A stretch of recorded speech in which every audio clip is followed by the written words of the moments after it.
role here is essentially as an invitation into presence. That's who I am, that's what I am. I'm just inviting you to be here. Because out there in the world, that invitation to be here isn't all that common. Isn't that true? There's not that many people out there in the world calling you to presence, being present with you.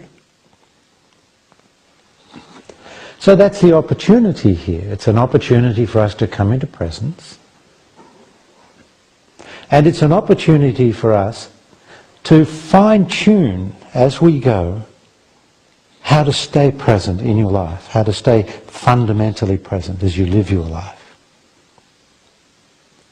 How to become a master of your mind and ego so that you're no longer pulled out of presence. When you're truly present, it's so easy to see that which is not present. It's so obvious. And the truth is that almost all of humanity is functioning in a non-present way, in an unconscious way. Almost all of the 6 billion on this planet are living unconsciously, are living lost within the world of the mind. Functioning as egos within the world. Each of us living in our individual world of separation. Doing the very best we can to survive and even hopefully thrive in our individual worlds of separation. Doing all that we can to avoid the pain of living in a world of separation. What do I mean by that? What do I mean by separation? What are we separate from?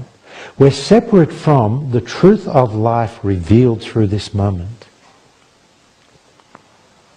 We're separate from the truth of love, which is of this moment. At the very deepest level, we're separate from God, which is this moment. In fact, it's our belief in God that separates us from God.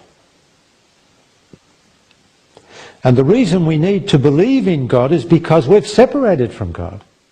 By leaving the present moment and becoming absorbed into the world of the mind. And we're becoming more and more absorbed into the world of the mind, ultimately imprisoned there. Then we're condemned to function at such a limited level of consciousness, and we don't realize that until we awaken into the truth of who we really are. When you awaken into the truth of who you are, then you know.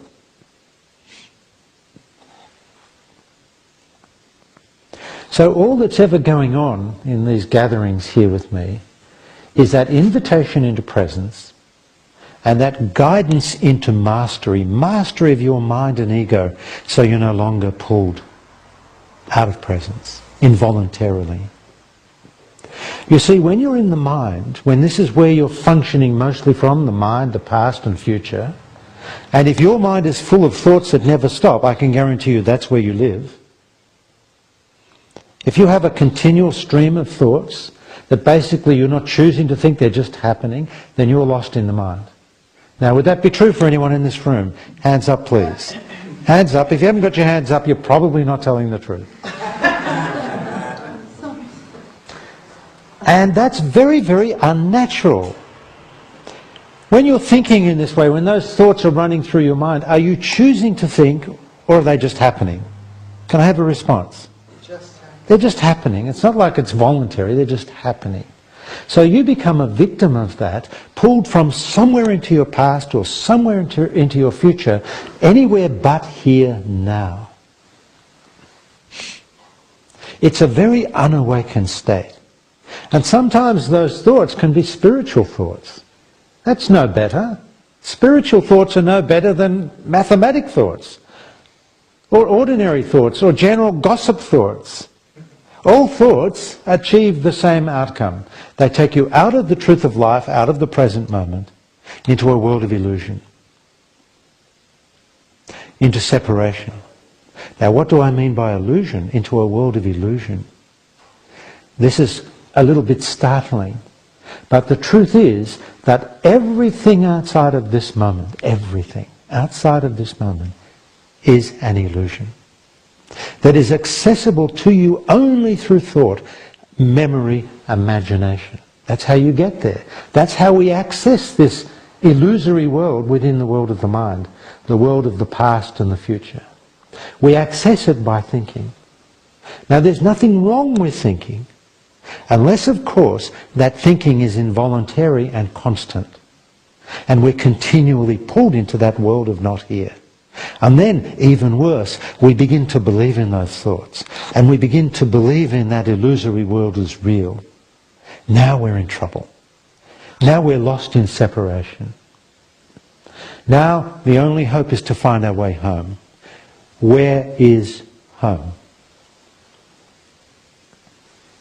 Here. Where else? When?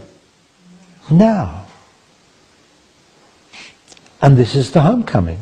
To be truly here now. You, utterly present with what is here, you're at home. And if you're truly present with what is here, and your presence is almost like an embrace of what is here. There's no separation. You're one with what is here. Then you are an awakened being. It has nothing to do with spirituality. It has everything to do with you being an awakened being. A conscious being. That's the true quest. That's the quest that we've been on since the days of Buddha onwards. That's what Buddha was speaking of. Not different to what I'm speaking. Lao Tzu, same thing. Jesus, same thing if you know what he's really speaking about.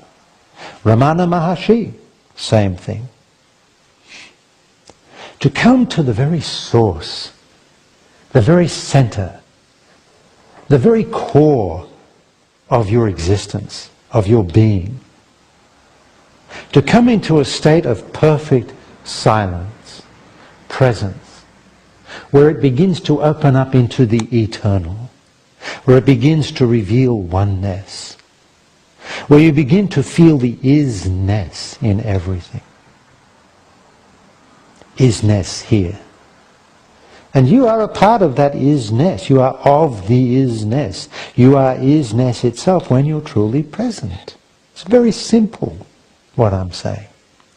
Now the beautiful thing about what I'm saying is that we're not getting rid of anything. We're not getting rid of the mind. We're not getting rid of religion. We're not getting rid of spirituality. We're not getting rid of thoughts. We're not getting rid of gossip. We're not getting rid of anything. We're just adding something that was missing. Actually, we're not adding it. That's incorrect.